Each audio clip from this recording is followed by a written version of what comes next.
Big boss ಮನೆಯಿಂದ Rashika eliminated. Rashika ಕಾವ್ಯ ಮಧ್ಯೆ Rashika elimination ಅದೆಷ್ಟು ಸರಿ? ಸೀಸನ್ ಕಿಚ್ಚನ ಚಪ್ಪಾಳೆ ಕೊಡುವಂತದ್ದು ಧ್ರುವಂತ್ ಏನ್ ಮಾಡಿದ್ರು? ಮಿಡ್ ವೀಕ್ ಅಲ್ಲಿ ಮನೆಗೆ ಹೋಗೋರು ಯಾರು? ಎಸ್, ಬಿಗ್ ಬಾಸ್ ಸೀಸನ್ 12ರ ಕೊನೆಯ ವಾರದ ಪಂಚಾಯಿತಿ ಮುಗಿದಾಯಿತು. ಕೊನೆಯಲ್ಲೂ ಕೆಲವೊಂದು ಕಿವಿ ಮಾತು, ಮೋಜು ಮಸ್ತಿ ನಡೆದಿದೆ. ಜೊತೆಗೆ ಒಬ್ಬರು ಎಲಿಮಿನೇಟ್ ಆಗಿ 7 ಕಂಟೆಸ್ಟೆಂಟ್ಸ್ ಫಿನಾಲೆ ವೀಕ್ಗೆ ಕಾಲಿಟ್ಟಿದ್ದಾಗಿದೆ. ಹೌದು, ರಾಶಿಕಾ ಈ ವಾರ ಮನೆಯಿಂದ ಆಚೆ ಹೋಗಿದ್ದಾರೆ. ಬಿಗ್ ಬಾಸ್ ಸೀಸನ್ 12ಕ್ಕೆ ರಾಶಿಕಾ ಕಾಂಟ್ರಿಬ್ಯೂಷನ್ ತುಂಬಾನೇ ಇದೆ.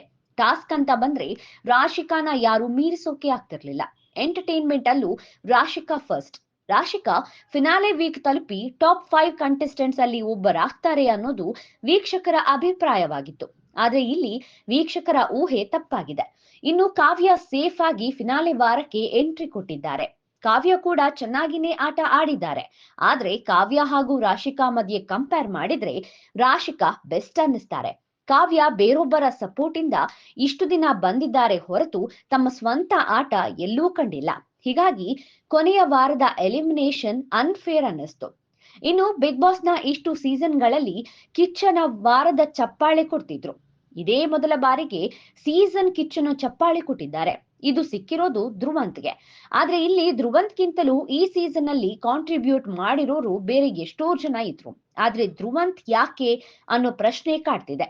ಕಿಚ್ಚನ ಈ ನಿರ್ಧಾರದ ಬಗ್ಗೆ ಹೊರಗಡೆ ಸಾಕಷ್ಟು ಟೀಕೆ ವ್ಯಕ್ತವಾಗ್ತಿದೆ. ಇನ್ನು ಟಾಪ್ 7 ಸ್ಥಾನದಲ್ಲಿದ್ದಾರೆ ರಘು, ಧನುಷ್, ಗಿಲ್ಲಿ, ಅಶ್ವಿನಿ, ರಕ್ಷಿತಾ, ಕಾವ್ಯ. ಇವರಲ್ಲಿ ಫಿನಾಲೆ ಟಿಕೆಟ್ ಪಡೆದಿರೋ ಧನುಷ್ ಮಿಡ್ ವೀಕ್ ಎಲಿಮಿನೇಷನ್ ಇಂದ ಸೇಫ್ ಆಗಿದ್ದಾರೆ. ಉಳಿದ 6 ಸ್ಪರ್ಧಿಗಳು ಡೈರೆಕ್ಟ್ ನಾಮಿನೇಟೆಡ್. ಇವರನ್ನ ಮಿಡ್ ವೀಕ್ ಎಲಿಮಿನೇಷನ್ ಇಂದ ಪಾರು ಮಾಡುವುದು ವೀಕ್ಷಕರ ವೋಟಿಂಗ್. ಇದಾದ ಮೇಲೆ ಟಾಪ್ 6 ಕಂಟೆಸ್ಟೆಂಟ್ಸ್ ನ ಫಿನಾಲೆಯಲ್ಲಿ ವಿನ್ ಮಾಡೋಕೆ ವೀಕ್ಷಕರ ವೋಟಿಂಗ್ ಶುರುವಾಗುತ್ತೆ. ಒಟ್ಟಿನಲ್ಲಿ ಬಿಗ್ ಬಾಸ್ ಇನ್ನು ಕೇವಲ ಒಂದೇ ವಾರ. ಯಾರಾಗ್ತಾರೆ ಬಿಗ್ ಬಾಸ್ ಸೀಸನ್ 12ರ ಟೈಟಲ್ ವಿನ್ನರ್? ಕಾದು ನೋಡೋಣ.